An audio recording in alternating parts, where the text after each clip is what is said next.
اللهم صل على الحبيب محمد يا رب صل عليه وسلم.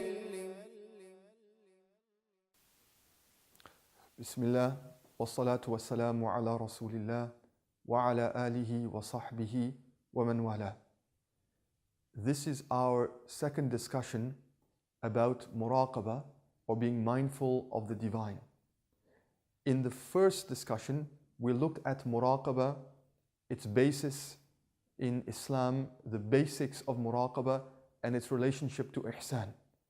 In this discussion, we want to look now at some of the components of muraqabah, and in particular, the nature of the experience of muraqabah.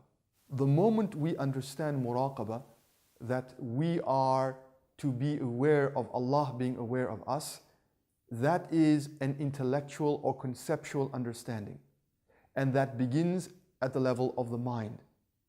And that is good, because knowing about something intellectually or conceptually does produce a change. Simply knowing that Allah is watching me will produce in me a vigilance of myself and what is happening inside of myself.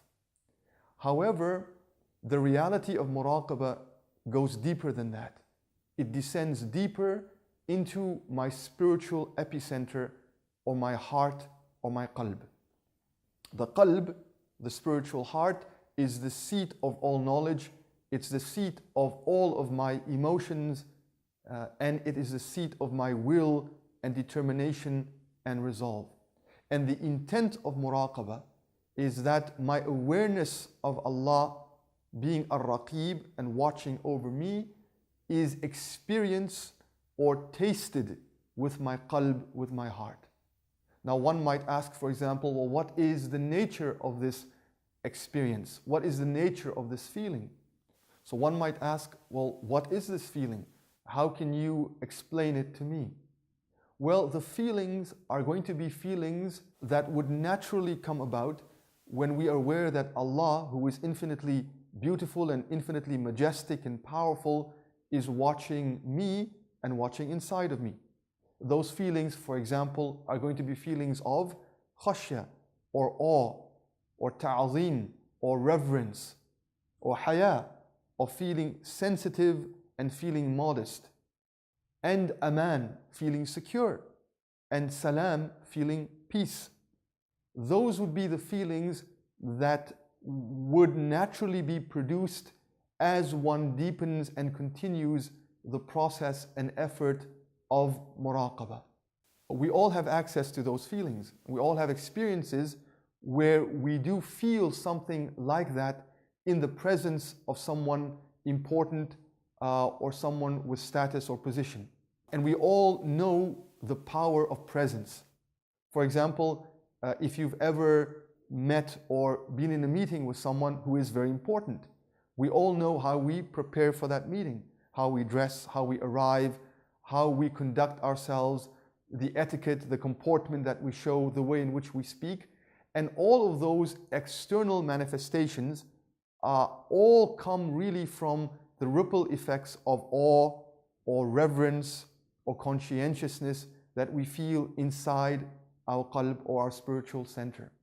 When I was younger, for example, I remember the feeling that I had when I was around my grandmother. And my grandmother was very slight and petite of build. She was very unassuming, but she had a tremendous presence. She was very conscious of Allah and very Allah loving. And I remember that no matter what I wanted to do of getting up to tricks and being naughty, whenever I would see her and whenever she would enter into my presence, my behavior would change immediately. And what I remember most, even now as an adult, is the feeling that I had. And that feeling of reverence, of respect, of awe. Another example that I experience these days is in the institute where I am memorizing Quran. We have to give the portion that we memorize in the morning to the teacher and read it to the teacher at 8 o'clock. And so at around 7:45, the students get together and sit and start to prepare. And generally, the students are not preparing anything. They're fooling around and playing around and taking it easy. And they have one student as a lookout. And the moment the teacher drives his car up the driveway to the school and the institute, no sooner does he do that, does the lookout shout, "The teacher is here, the teacher is here," and everyone scrambles to sit at their desk and to be focused and to prepare their work.